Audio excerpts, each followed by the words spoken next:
အားလုံးပဲမင်္ဂလာပါခင်ဗျာမြန်မာ Good Story Channel ကနေပြန်လည်ကြိုဆိုလိုက်ပါရစေကျွန်တော် channel ကနေအခုတင်ဆက်ပေးမယ့်ဇာတ်လမ်းလေးကတော့စုံထီဥပဒါနှင့်အစိမ့်သေးမိဝေဆိုတဲ့ဇာတ်လမ်းလေးပဲဖြစ်ပါတယ်ဒီဇာတ်လမ်းလေးကိုမတင်ဆက်ပေးခင်မှာကျွန်တော်တို့ရဲ့ channel လေးကို like and subscribe လုပ်ပေးဖို့အတွက်လည်းအားလုံးကိုတောင်းဆိုပါရစေခင်ဗျာ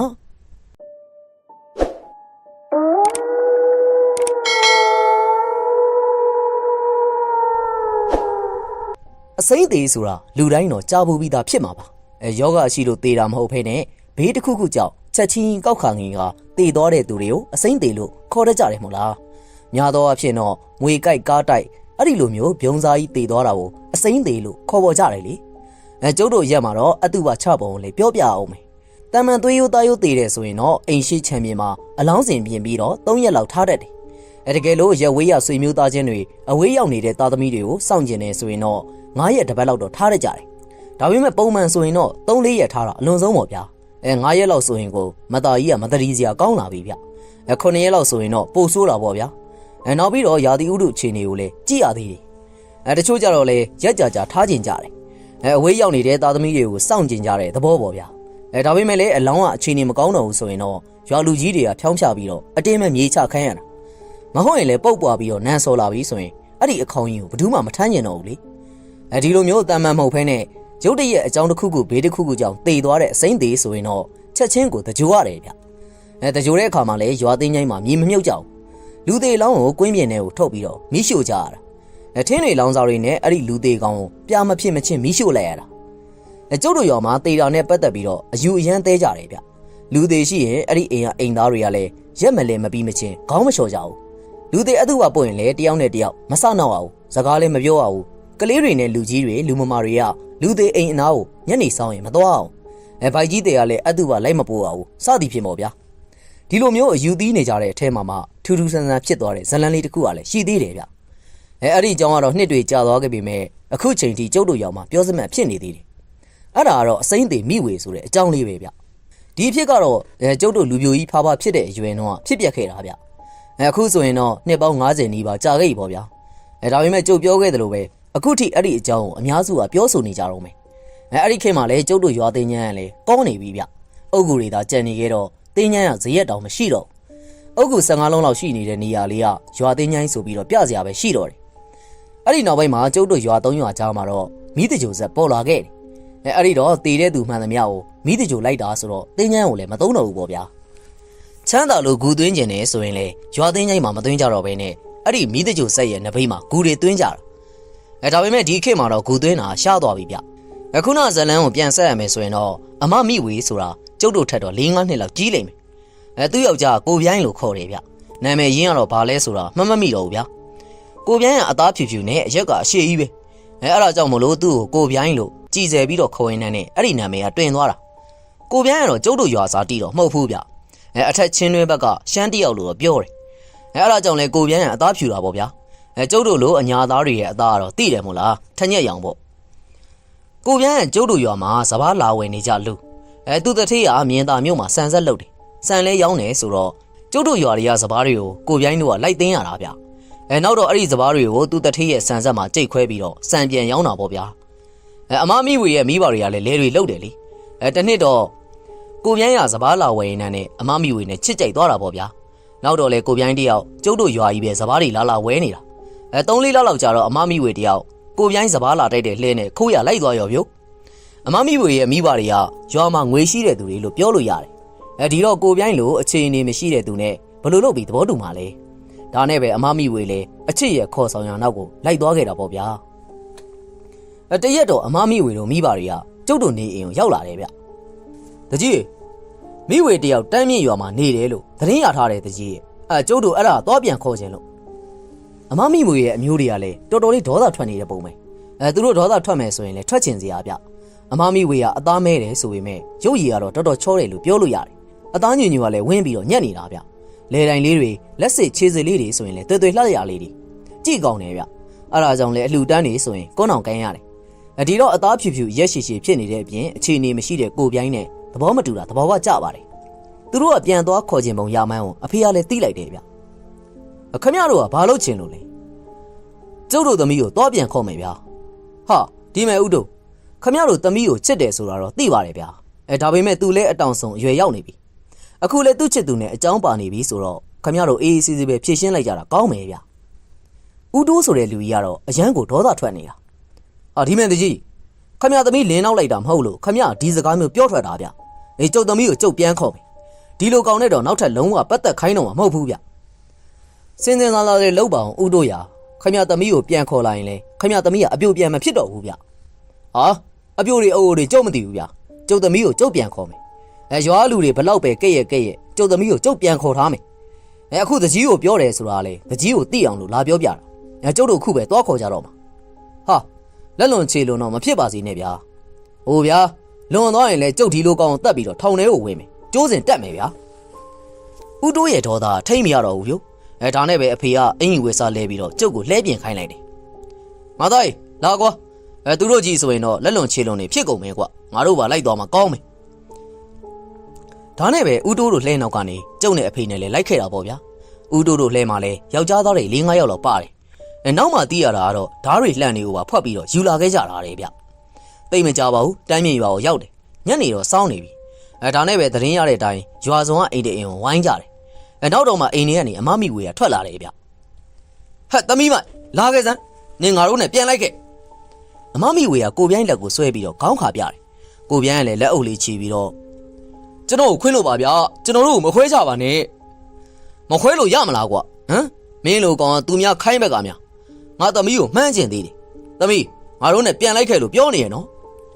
်အမမိဝေကခေါင်းခါပြပြီးတော့ငိုပဲငိုနေတယ်ဗျနောက်ကနေပါလာတဲ့ယောက်ျားသားတွေကလည်းဓားတွေထုတ်ပြီးတော့အတင်းအိမ်ပေါ်ကိုတက်တော့တာဗျအဖေနဲ့ကျွန်တော်လည်းអော်ပြီးတော့တားကြတာပေါ့နောက်တော့တန်းမြင့်ရွာကနေလည်းထွက်လာပြီးတော့ရုပ်သေးသေးတွေဖြစ်ကုန်တာပေါ့ဗျာအဲ့ဒီမှာတဲ့အဖေနဲ့တန်းမြင့်ရွာသားကြီးဥပဖေနဲ့ခေါင်းချင်းဆိုင်ပြီးတော့တိုင်ပင်ကြတယ်အကျုပ်ကတော့ဘဒူမှန်တယ်ဘဒူမှားတယ်မပြောချင်ဘူးသမီးမင်းကလေးအရေးဆိုတော့မိဘတွေလောက်တာမှန်တယ်လို့တော့ထင်ပါတယ်ဥပဖေကဦးတိုးတို့ဘက်ကနေထောက်ခံနေဗျနောက်တော့အဖေတို့ကလည်းကိုပြန်းကိုဖြောင်းချလိုက်ပြီးတော့အမမိဝေကိုပြန်ထဲဖို့ပြောရတော့တာပေါ့မပြောလို့လည်းမရတော့ပါလာတဲ့လူတွေကဓားတွေနဲ့ကိုပြန်းကိုခုတ်တက်ကြတော့မှာမလားဒီမဲမောင်ရိုက်မိဝေကိုမင်းတကယ်ချစ်တယ်ဆိုရင်သူ့မိဘတွေလက်ထဲကိုပြန်အပ်လိုက်ပါကွာဒီတိုင်းဆက်သွားရင်သွေးထွက်တန်ရိုးတွေဖြစ်ကုန်မယ်ကွာမင်းလည်းရွာပြန်ပြီးတော့မင်းမိဘတွေကိုသွားခေါ်နောက်တော့မှငါတို့ရွာကိုလာပြီးတော့အချင်းချင်းညှိနှိုင်းကြပေါ့ငါတို့လည်းဝိုင်းပြီးတော့တိုက်တွန်းပေးရမယ်ကွာအဲ့ဒီလိုပြောတော့မှကိုပြိုင်းလဲခေါင်းကျိန်နေဗျအမမိဝေကတော့ပြန်မလိုက်ချင်ဘူးဆိုပေမဲ့သူ့မိဘတွေကလည်းပြန်လိုက်ခဲ့ဖို့သူတို့သဘောတူတဲ့အကြောင်းနှစ်ဖက်မိဘစုံညီပြီးတော့မင်္ဂလာဆောင်ပေးမယ်အကြောင်းပြောတာပေါ့ဒီလိုနဲ့ပဲအမမိဝေကကျုပ်တို့ရွာကိုပြန်ပါလာခဲ့တယ်သူတို့ခိုးပြေးပြီးတော့10 ရက်လောက်အကြာဖြစ်မယ်ဗျဒါပေမဲ့ဦးတိုးကဂရိမတီးခဲ့ပါဘူးကိုပြိုင်းကသူ့မိဘတွေခေါ်ပြီးတော့ရွာကိုရောက်လာတဲ့အချိန်မှာအမမိဝေနဲ့ပေးမတွေ့တဲ့အပြင်မင်္ဂလာစကားလည်းအပြောမခံမင်းနဲ့တက်မယ်ဖြတ်မယ်ဆိုပြီးတော့ကြိမ်မောင်းကြတယ်ဗျအဖေတို့လည်းဝင်ပြီးတော့ညှိနှိုင်းပေးပေမဲ့မရဘူးဗျနောက်တော့ကိုပြိုင်းရဲ့မိဘတွေကလည်းစိတ်နာသွားပြီးတော့ပြန်သွားတာပဲကိုပြိုင်းကတော့စိတ်နာပုံမရဘူးဗျအလုံနာတာနဲ့ကျုပ်တို့ရွာကိုလာနေတတ်တာဦးတို့အိမ်ကိုလည်းသွားပြီးတော့ချောင်းချောင်းနေတဲ့သေးတယ်အဲဒီမှာတင်ကျုပ်တို့နဲ့ကိုပြိုင်းနဲ့ခင်သွားကြတာပေါ့ဗျာတရွာလုံးကလူတွေကလည်းကိုပြိုင်းကိုတနာကယူနာတတ်ကြတယ်လေတခြားယောက်ျားလေးဆိုရင်တော့ဒီလောက်နဲ့ထွက်သွားတာကြပြီပေါ့ကိုပြိုင်းကတော့အမမိဝေကိုတကယ်ချစ်တယ်ထင်ပါရဲ့ဗျာတပတ်ကို1 ရက်လောက်တော့ရွာကိုလာနေတတ်တာလာတိုင်းလည်းအမမိဝေနဲ့မတွေ့ခဲ့ရပါဘူးဗျာကိုပြိုင်းကညနေဆောင်ပြီဆိုရင်ဦးတရုတ်ကြီးရဲ့ဆိုင်မှာအရက်တောက်နေလေရှိတယ်ဗျကျုပ်တို့လည်းတနာတာနဲ့သူနဲ့ဝိုင်းဖွဲ့တောင်းရင်လည်းစကားတွေပြောကြတယ်ကိုပြိုင်းရခမရကိုကြည့်ရတာကျုပ်တို့အရန်တနာတာပဲဗျာဒီလိုလို့ဗျာကျုပ်တို့ကာလာသားတွေစုပြီးတော့အမမိဝေကိုတစ်ဖက်လက်နဲ့ခေါ်ထုတ်ပေးမယ်အဲ့ဒီခါမှာကိုပြိုင်းကသူ့ကိုခေါ်ပြီးတော့ဝေးတဲ့နေရာကိုသာထွက်ပြေးတော့ဗျာဒါပေမဲ့ကျုပ်တို့ကြံကိုပြိုင်းကလက်မခံဘူးဗျသူကတော့ဦးတိုးတို့သူနဲ့သဘောတူတဲ့တနေ့ကိုစောင့်နေမယ်ဆိုပြီးတော့မျှော်လင့်နေပါလေရဲ့ဗျာဒီလိုနဲ့ပဲ3 လလောက်ကြာတော့ကိုပြိုင်းရွာကိုမလာတော့အစကတော့သူလက်လျှော့လိုက်ပြီလို့ထင်ခဲ့တာနောက်တော့မှမြိုင်သားကနေသတင်းရခဲ့တာကတော့ကိုပြိုင်းတယောက်ယူသွားလို့တယ်မြိုင်သားဈေးကြီးရဲ့ရှိရညောင်မေအောက်မှာယူနေတဲ့ကိုပြိုင်းကြီးနေတယ်ဗျကျုပ်တို့ရွာလူတွေလည်းမြိုင်သားကိုရောက်ရင်ကိုပြိုင်းကြီးကိုတွားကြည့်ကြသေးတယ်တကယ်ကိုပဲတွတ်ခေါင်ယူနေတာဗျဒီလိုနဲ့ပဲကိုပြိုင်းယူတယ်ဆိုတဲ့သတင်းကြပြီးမကြဘူးတပတ်လောက်ပဲကြာသေးတယ်ဗျအမမိဝေလည်းတေသွားတယ်အမမိဝေတေသွားတော့မှရွာသားတွေကလည်းအမမိဝေကိုမြင်ရတော့တာမစားတာမတော့တာတော်တော်ကြာလို့ထင်ပါတယ်ညက်တွင်းတွေခြောင်ပြီးတော့လူကလည်းပိန်ကြနေတာပဲဗျာတရွာလုံးကလည်းဦးတိုးတို့မိသားစုလက်ညှိုးဝိုင်းထိုးကြတာပေါ့ဦးတိုးဆိုရင်တော့ငိုလိုက်တာပြောမနေနဲ့တော့ဒီလိုနဲ့ပဲအမမိဝေကိုမြေချလိုက်တယ်ပေါ့ဗျာဦးတိုးကတော့ဘာမှမပြောနိုင်တော့အမမိဝေရဲ့အလောင်းကိုတရက်ပဲထားပြီးတော့နောက်တရက်မှာမြေချလိုက်တယ်ကျုပ်တို့စီမှာအယူတစ်ခုရှိတာကတော့လောက်ွယ်မတိုင်ခင်မြေချရတယ်ဆိုတဲ့အယူပဲဗျ လာစမ်းရမှာလူမမြုပ်ပါဘူးဆိုတာနဲ့လောက်ွယ်မတိုင်ခင်မှာအပြေးလွှာချလိုက်ရတာပေါ့ဗျာရွာမှာနောက်ပိုင်းတော့ထူးဆန်းတာတွေဖြစ်လာတယ်ဗျကလေးတငယ်တွေကညညဆိုရင်ထထအောင်ငိုတတ်တယ်အဲ့ဒီတော့ကျုပ်အကိုကလည်းသူ့သမီးလေးမွေးထားတာလေဗျတနစ်တာပဲရှိသေးတာညဆိုရင်ညတနာရီလောက်ဆိုရင်တော့ကလေးကအချိန်မှန်ပဲထထပြီးတော့ငိုတာကျုပ်ကိုရဲ့ကလေးတယောက်တည်းလည်းမဟုတ်ဘူးဗျတရွာလုံးကရှိသမျှကလေးတွေကညတနာပြီးထိုးပြီးဆိုတာနဲ့ထငိုကြတော့တာတရွာလုံးလည်းစူညံနေတာပေါ့ဗျာ3ရက်ဇက်တိုက်လောက်ဖြစ်နေတော့တခုခုထိုးပြီးဆိုတာသိလိုက်ရတယ်ညတကောင်ကလေးငိုတန်ကြရင်နာရီထမကြည့်နဲ့ညတနာရီကွက်တီပဲဘလို့မှလည်းချော့မရပြုတ်မရနဲ့မိနစ်20လောက်ငိုပြီးရင်တော့တိတ်သွားတယ်ဗျ4ရက်မြောင်းနေကြတော့ကလေးတွေတင်မကပဲနဲ့ခွေးတွေပါဥကြတာဗျဥလားလေကြောက်စရာကြီးခွေးတွေကလေးလေးပင်ပင်နဲ့ကိုဆွဲပြီးတော့ဥကြတာလူတွေပြောတာကတော့တေသွားတဲ့အမမိဝေဟာသူ့မိဘတွေကိုမကျင်နဲ့လို့တရေအဖြစ်နဲ့6လန့်နေတယ်လို့ပြောကြတယ်ဒါနဲ့ပဲနောင်းနေကြတော့အဖေနဲ့ရွာလူကြီးတွေပေါင်းပြီးတော့ရွာဦးเจ้าကဆရာတော်ကိုပင့်ပြီးတော့ပရိတ်တရားနာကြတယ်ပေါ့ဗျာပရိတ်ချီတွေလက်မှာပတ်ကြပရိတ်သေးတွေကိုခြံဝိုင်းနေတဲ့မှာဖြန်းကြပေါ့ထူးဆန်းစွာနဲ့ပဲအဲ့ဒီညကနေစပြီးတော့ကျုပ်တို့ရွာမှာဘာမှမဖြစ်တော့တာတရက်တော့ကျုံနဲ့ဥပဒါနဲ့တွေ့တယ်ဗျစပားပေါ်ချိန်ပြီးပြီဆိုတော့လေထဲမစင်းတာလဲကြပြီလေဒီတော့ဥပဒါနဲ့လည်းမတွေ့ပြဘူးပေါ့ဗျာဥပဒါကတော့သူ့နွားတွေအတွက်ရိုးချောင်းလေးဘေးကမြက်တွေကိုရိတ်ပြီးတော့သဲနေတာဟာဥပဒါကြီးမတွေ့တာကြပြီဗျာအေးကွာဒါနဲ့မင်းကငါပြောစရာရှိတယ်ဥပဒါကြီးကရိုးချောင်းလေးကတက်လာပြီးတော့ကျုပ်အနားကိုရောက်လာတာပေါ့ဗျမိဝေကမကြွဘူးကွာဟိုတနေ့ကရွာပြင်မှာငါနဲ့တွေ့ခဲ့တယ်ရွာကိုရက်ပြီးတော့မျက်လုံးပြူးပြီးတော့ကြည်နေတာကျုပ်လည်းအံ့ဩသွားတာပေါ့ဖြစ်တော့ဖြစ်နိုင်နေဗျရွာတွေကကလေးတွေငိုတာခွေးတွေဥတာတွေကသူများတွေပြောသလိုမျိုးအမမိဝေလုံနေတာများဖြစ်နေမလားဖြစ်နိုင်တယ်ကွနောက်ပြီးတော့မနေ့ကညနေကငါရွာထိပ်မှာကုန်းရက်သွားဝယ်ပြီးတော့အပြန်ကြတော့မိဝေကခြံဝင်းတစ်ခြံရဲ့ရှေ့မှာနောက်ပြန်ကြီးထိုင်နေတာကွငါကလည်းမိဝေနေပါလုံနေရလဲလို့မေးလိုက်တော့ तू ကငါ့ကိုဘာမှပြန်မပြောဘဲနဲ့တချို့တွေထပြေးရောဟာသူ့တော့ထူးဆန်းနေပြီतू ကဘဒုအိမ်ရှိမှာထိုင်နေတာလေဖိုးချမ်းတို့ရဲ့အိမ်ရှိမှာကွာကိုဖိုးချမ်းဆိုတာကတော့ကျွန်တော်တို့ထက်10နှစ်လောက်ကြီးတယ်ဗျလဲတွေလည်းတော်တော်ပိုင်နေပြောရရင်တော့ပတ်စံရှိတယ်ပေါ့ဗျာမြိုင်သားမျိုးပေါ်မှာလည်းအိမ်တစ်လုံးပိုင်သေးတယ်အမမိဝေဟာသူတို့အိမ်ရှိမှာဘာထိုင်လုံနေတာလဲဥပဒါကြီးရဲ့အေးကွာငါလည်းအတိအကျတော့မပြောတတ်ဘူးကွာရွာထဲလာရင်နဲ့တွေ့တဲ့နေရာမှာထိုင်နေတာလည်းဖြစ်ချင်းဖြစ်မှာပေါ့ကွာဥပဒါကြီးကမျက်ရည်လုံးမပြီးသေးတော့ကျုပ်လည်းနှုတ်ဆက်ပြီးတော့ပြန်လာခဲ့တယ်အိမ်ကိုပြန်ရောက်တော့ကိုပြစ်မှာထိုင်နေုံပဲရှိသေးတယ်ရွာသားတွေကရွရွသေးသေးနဲ့ပြေးလွှားနေပါရေ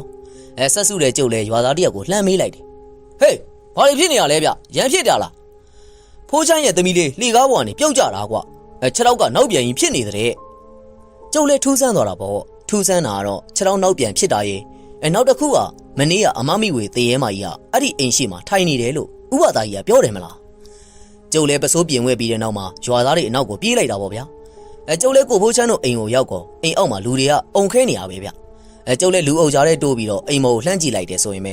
အိမ်ရှိဖျားကမ်းမှာတုံးလုံးလဲနေတဲ့ကိုဖိုးချမ်းရဲ့သမီးလေးကိုတွေ့လိုက်ရတယ်ကိုဖိုးချမ်းရဲ့သမီးလေးကအသက်10နှစ်လောက်ပဲရှိအောင်ပဲဗ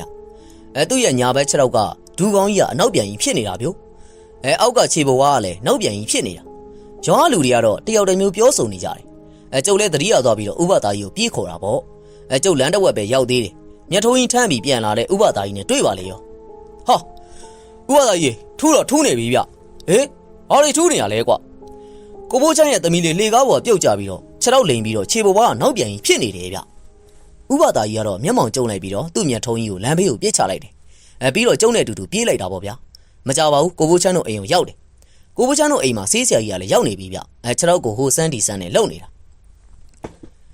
ာဒီလိုအဖြစ်မျိုးကိုကျုပ်ဖြင့်တခါမှမတွေ့ဘူးပါဘူးဗျာအဲ့ဒီအချိန်မှာပဲအိမ်ဘဝရက်ကြည့်နေတဲ့ဥပဒါကြီးကအိမ်ထဲကိုမပြောမဆိုနဲ့ဝင်သွားတယ်ဗျနောက်ပြီးတော့လှဲနေတဲ့ကောင်မလေးကိုလက်ညှိုးထိုးပြီးတော့ဟဲ့နင်းကိုငါသိတယ်နော်နင်းအခုချက်ချင်းထွက်သွားလိုက်စမ်းကိုဖိုးချမ်းရဲ့သမီးကကရုံကရင်ဖြစ်ပြီးတော့လူးလိမ့်နေပါလေရောဆေးဆရာကြီးနဲ့ကိုဖိုးချမ်းကလည်းဥပဒါကြီးကိုမျက်စောင်းထိုးပြီးတော့ကြည့်ကြတယ်ဗျကိုဘသားခင်ဗျကျုပ်တို့ဆေးကုနေတာကိုလာမရှုပ်နဲ့လေကိုဖိုးချမ်းတို့ကလည်းဥပဒါကြီးကိုစုံဆိုပြီးတော့ကြောက်နေကြတာဥပဒါကြီးဟာဥဝီတစ်ခုကိုလိုချင်တယ်ဆိုရင်ကျုပ်ကိုပြောပါဗျကျုပ်သမီးလေးကိုဒီလိုမလုပ်ပါနဲ့ဗျဥပဒါကြီးကစိတ်ဆိုးသွားတာပေါ့ဒါနဲ့ပဲကိုဖိုးချမ်းကိုလက်ညှိုးထိုးပြီးတော့ဟေ့မင်းငါ့ကိုမစော့ကားနဲ့မင်းသမီးကိုငါလောက်တာမဟုတ်ဘူးကွာငါဘာသာငါအေးစစ်စစ်နေလို့ရတယ်တကုံရီတကာရစားနိုင်တောက်နိုင်နေကွာအခုမင်းသမီးကိုလှုပ်ထားတာအစိမ့်တရေတကောင်လှုပ်ထားတာဆေးစီယာကြီးကတော့ဥပဒါကြီးကိုမကြည့်ဘူးပေါ့ဗျာသူပြောကကုတော်မယ်ဆိုရင်ဥပဒါကြီးကရောက်လာပြီးတော့ဝင်ကုပေးသွားတာ3-4ခါလောက်ရှိပြီမလားကိုဘသားခမရသွားတော့ဗျာ ကျုပ်လည်းဒီအဖြစ်ကသွေးရိုးသားရိုးမဟုတ်ဘူးဆိုတော့ကျုပ်သိတယ်လူနာကကျုပ်လူနာဗျကျုပ်ကုမယ်ဟာကောင်းပြီလေမင်းကုမယ်ဆိုတော့လေငါဝင်ပါစရာမလိုတော့ဘူးပေါ့ကွာဥပဒါကြီးကအိမ်ကနေထွက်သွားတယ်ဗျကျုပ်ကတော့နှုံးမဆက်တော့အိမ်အောက်ကလူတွေကလည်းဒိုလောနဲ့တယောက်တစ်မျိုးပြောနေကြတာပေါ့ဗျာဥပဒါကြီးထွက်သွားပြီးတော့တော်ကြမှပဲကျုပ်လည်းသူ့နောက်ကနေပြေးလိုက်လာတယ်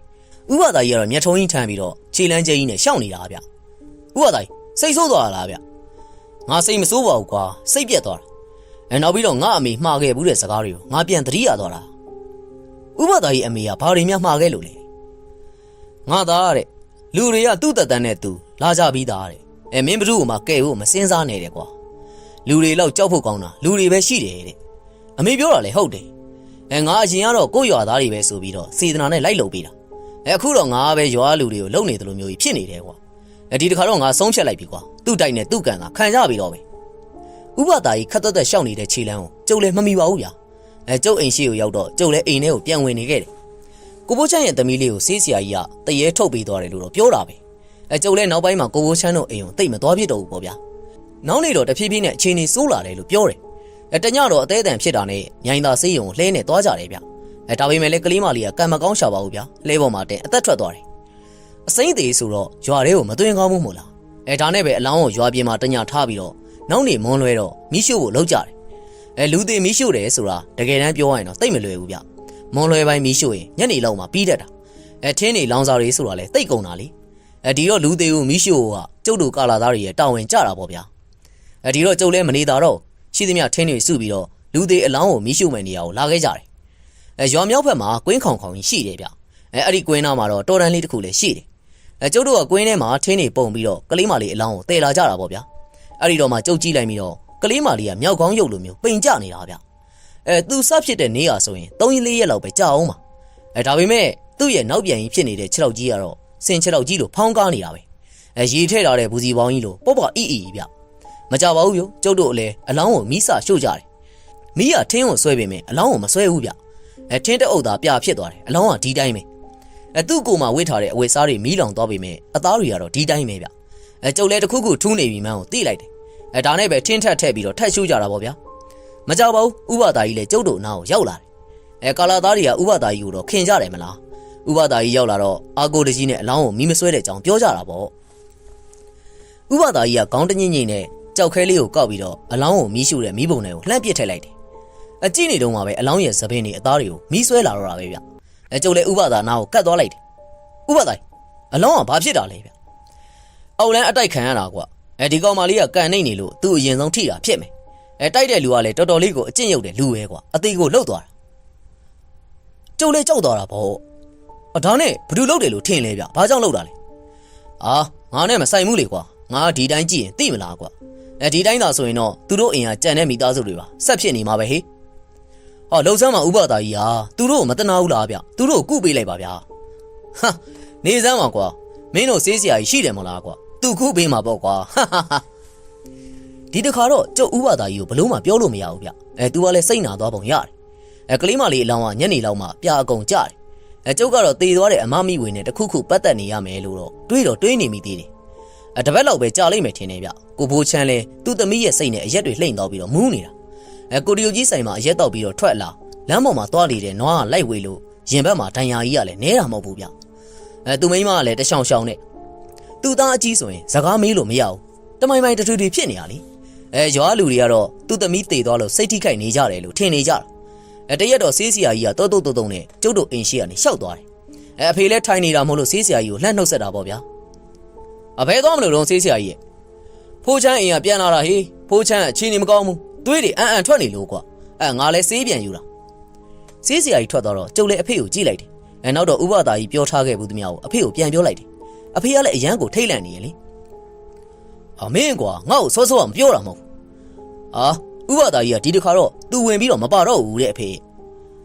သူဝင်မပါလဲငါတို့လောရမယ်လေကွာဘာလို့လဲဆိုတော့ဒီတိုင်းဆိုရင်ဖိုးချမ်းတို့မိသားစုဝင်တွေအကုန်သေကြကုန်ပါကွာကဲကွာငါနဲ့လိုက်ခဲ့အဖေနဲ့ကျုံလေအိမ်ထဲကနေထွက်လာခဲ့တယ်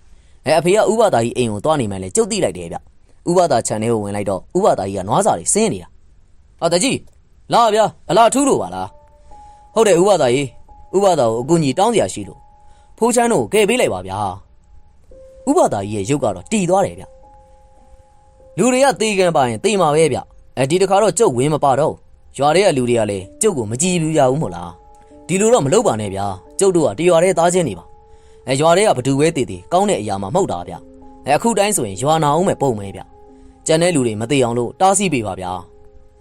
အဖေကဥပသားကြီးကိုတော်တော်လေးတောင်းတောင်းမှန်မှန်နဲ့ပြောတော့မှဥပသားကြီးကလည်းခေါင်းညင်လိုက်တယ်နောက်တော့ကျုပ်တို့အနာကိုရောက်လာတယ်ဒီအဖြစ်မှာမိအေးလဲပါတယ်ဗျကျုပ်ရွာထဲမှာသူ့ကိုတွေ့နေတာကြားပြီအခုတော့တကြီးတောင်းမှန်လို့ကျုပ်လိုက်ပြီးတော့ကူညီလိုက်မယ်ကျုပ်ကတော့တယောက်တည်းအေးရအေးချောင်းနေချင်တာပါတကြီးဟာကျုပ်သိပါတယ်ဗျာလာပါဗျာအခုပဲသွားကြစို့အဖေခေါ်တော့ဥပသားကြီးကစွတ်ကြဲကြီးနဲ့ပဲပေးဆုပ်ဆုံနဲ့လိုက်ခဲ့တာပေါ့ဗျာကိုဘိုးချမ်းတို့အိမ်ရောက်တော့ဆေးဆရာကြီးကကိုဘိုးချမ်းကိုဆေးတွေလူးပေးနေတာအဖေကကိုဘိုးချမ်းနာမှာဝင်ထိုင်လိုက်ပြီးတော့ဖိုးချမ်းမင်းဘလို့နေသေးလဲ